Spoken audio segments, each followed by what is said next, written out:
Hadi. Გობრძანდი ქალბატონო მაია. გობრძანდი. ეს ორი ქალბატონი სოფელ ზარზმაში ცხოვრობს. ისინი კარის მეზობლები არიან. ამიტომ ერთმანეთს ყოველდღიურად ხვდებიან და სხვადასხვა საჭიროებო საკითხებს ერთად განიხილავენ. გამოსავალსაც ერთად ეძებენ და ერთმანეთს დახმარების ხელსაც უწოდიან. ერთადერთი რამ რაც მათ განასხვავებს აღმსარებლობაა. მაია საგინაძე რაჭველი მართლმადიდებელია, ხოლო ფატმა ღორჯომელაძე აჭარელი მუსლიმი. თუმცა ეს მათ ურთიერთობას ხელს არ უშლის. მაია საგინაძის მსგავსად ღორჯომელაძეების ოჯახს სხვა მეზობლებიც ხშირად სტუმრობენ. დიასახლისის მიერ სახელდახელოდ გაშლის უბრას უსხდებიან და სადღეგრძელოებსაც ამბობენ. პირველი ჭიქა კი ტრადიციულად მშვიდობის ისმევა. პირველში რას ვიცი? პირველში მშვიდობა ყოფილიყო მთელ საქართველოში. აიგრე იყოს გაიგოს. მშვიდობა ყოფილიყოს მეორე რიგში ყველას ჯანმრთელობას უსურვე ყველა ოჯახებში, კარგად იყოთ, რამადად იყოთ. ერთი სუფრის ირგვლივ შეკრებილი სხვადასხვა აღმსარებლობის მეზობლები სოფელში არსებულ ურთიერთობებზე საუბრობენ. მათი თქმით, ზარზმაში რელიგიურ საკითხებთან დაკავშირებით უთანხმოება არასოდეს ყოფილა. მეზობლები ჭელისა და მუხის ამბებსაც იხსენებენ და ამბობენ, რომ არეულობა მხოლოდ ერთეულებს აწყობთ. არ მომწონს აი ეს დაპირისპირება და ეს შუღლი რა. მინდა რომ იცხოვრო საქართველოში ან ქართველებმა წყნარად ზუსტად თითებზე ჩამოსათვლელები ვართ ეს ქართველები. ერთი მუჭა ვართ და ან კიდევ ჩვენ ჩხუბი და კლა და ის ხვილა. ერთმანეთში ვინც რომ ამას აკეთებს, იმან თუ არ იგიქნა რა ქვია, ჩვენ ვერაფერს ვერ ვიზამთ. უნდა გაკეთდეს ისე რომ უნდა იყოს მწყნარად და მშვიდობა უნდა იყოს რომ კარგად ვიყო ჩვენც. კარგი ურთიერთობა გვაქვს, ერთმან უფროს რომ ერთი დღეც არ მოვიდენ და არ მივიდეთ და არ ვიმეზობლოთ და რაღაც ასეთი რამე არ გავაკეთოთ. რახან ქრისტიანი ვარ და რახან მუსლიმანია, ცუს ადამიანები ვართ, ყველა საქართველოს შვილები ვართ, ხო? არ არსებული ეგეთ რაღაცა რომ თუ ძალით არ დაძაბე რაიმე მოხდეს. ზარზმაში მცხოვრებმა მუსლიმებმა საქართველოს ისტორიაც კარგად იციან. აჭარელი ეკომიგრანტები საკუთარ თავებს წმინდა სისხლის ქართველებს უწოდებენ და ამბობენ, რომ მათ თავიანთი სამშობლო ისევე ძლიერად უყვართ, როგორც სხვა დანარჩენებს. ამასი წელი იბატონეს თურქებმა. და ჩვენი ხალხი ძალად გაამუსლიმანეს. პირველი ქრისტიანობა შემოვიდა აჭარაში. ეს ხალხი ვერ გძებენ და გვეძახიან რამდენჯერაც გთქმეთ რა ხო რომ თათრები იყავთ, მაგრამ რატომ ვერ შეიქმნეს რომ ჩვენ თათრები არა ვართ, ჩვენ ვართ წმინდა ქართველები. და მაიდამაინც თუ უნდანან ჩვენ ვართ ნაღდათ ვიტყვი ასე, ჩემ რაც რომ დამანახეთ ჩემმა დედამ, მამამ, წინაპრებმა ლოცვა კითხვა, ვარ ქართველი მაჰმადიანი.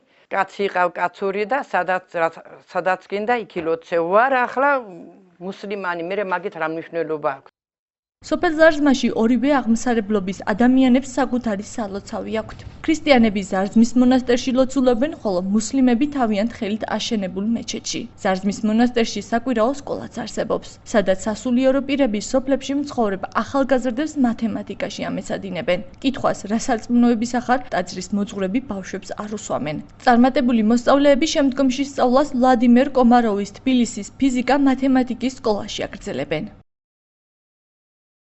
ამზადებენ ბავშვებს და თვითონ ბავშვებიც მიდიან იქ აწუხებენ და მაგისტრის დროს გამონახავენ და აი წუთიც წარფს არ შეუხრიან.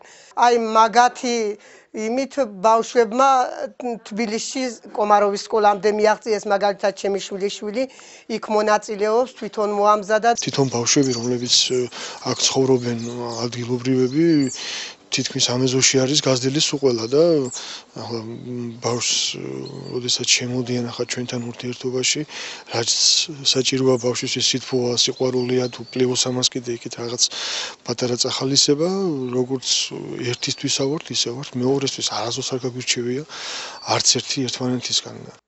ზარზმის მეჩეთის წინამძღვარი ოთარ გორგაძეს ამბობს, რომ ის რაც დადებითია წინა პლანზე უნდა წამოიწიოს. მისი თქმით, ადამიანური ურთიერთობები, კაც და სიყვარული და ერთგულება ყველაზე ღირებულია. ამიტომ მეჩეთის წინამძღვარი ყველა მორწმუნეს განურჩევლად აღმსარებლობისა, სიყვარულისა და პატივისცემისაკენ მოუწოდებს. 42 წელი ვცხოვრობ აქ. 42 წელი და ჩვენ ჭირშიც, ხინშიც, წირილშიც, გზაშიც, ყვალშიც სულ ყველგან ვიყავით ერთად და ვარ დღესაც კიდევ ერთად. მართლმადიდებელს, მუსლიმს, სულ ყველას მოუწოდო რომ ისევ ვიყოთ შეხმატკილებული, ისევ ვიყოთ ერთად, ისევ ვიყოთ მეზობლურ კონტაქტში, როგორც ვიყავით აქამდე და არავითარ შემთხვევაში არავითარ შემთხვევაში არ ვაწყენიოთ არავის. ზარზმის მაცხოვრებლები ამბობენ, რომ მათი სოფელი მისაბაძია და ადამიანური ურთიერთობების მაგალითი სწორედ მათგან უნდა აიღონ. რაჭველები და აჭარლები ჭელასა და მოხეში მცხოვრებ ქრისტიანებსა და მუსლიმანებს მშვიდობისა და გონივრულობისაკენ მოუწოდებენ. ხელოვნურად გამოწვეულ არეულობას კი ორივე მხარე უგუნურებად მიიჩნევს. ცხოვრობთ რაჭველები და აჭარლები. რაჭველები ვართ 7 ოჯახი. დანარჩენი მოსახლეობა აჭარულია, მაგრამ ძალიან კარგი ურთიერთობა გვაქვს, რა ვიცი, ამდენი წელია ერთი პრობლემაც არ ყოფილა. რა უნდა ისწამდეს ახლა ჩვენ არანაირი პრობლემა არ აქვს არავისთან. ხალხი იყოს კარგად, ჩვენ თავარია თორე ჩვენ რა. იყოს მუსულმანი, ჩვენთვის პრობლემა არ წარმოადგენს. ერთი მუჯაც შეკრილი არა ვარ, 3 მილიონი ნახევარი ქართველები ვართ, მაგის გულისთვის ერთმანეთს კლავენ. რატო? რისთვის? ხომ უნდა მიხვდნენ. გამრავლების ისინი აღარ არის გაჭირებული ცხოვრება არის. ხალხი აღარ მრავლდება. და რაც ავართ, იმასაც ყურადღების მიქცევა უნდა. მოვუწოდებ, რომ იყოს ურთიერთგაგება, ეს დაპირისპირება, ეს არ არის ახლა მიზანშეწონილი და არ ჩვენთვის არის კარგი არც საბათო.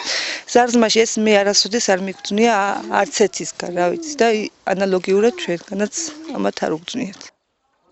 ადიგენის მუნიციპალიტეტის სოფელ ზარზმაში დაახლოებით 60 კომლი ცხოვრობს. აქედან 10 მართლმადიდებელი, ხოლო 50 მუსლიმია. ყველა ოჯახი წლების წინ ეკოლოგიური პრობლემების გამო მესხეთის მიწაზე, აჭარიდან და რაჭიდან ჩამოსახლდა. მათ თავიანთი საცხოვრებელი ადგილი შეიყვარეს და დღეს უკვე ამბობენ, რომ მათი მთავარი საზრუნავი მშვიდობიან ქვეყანაში ცხოვრებაა. თითოეული ოჯახი დღემდე თავიანთ სალოცავში ღმერთს მხოლოდ ერთს ავედრებს. მათი სურვილი ერთ მუშტად შეკრულიერია.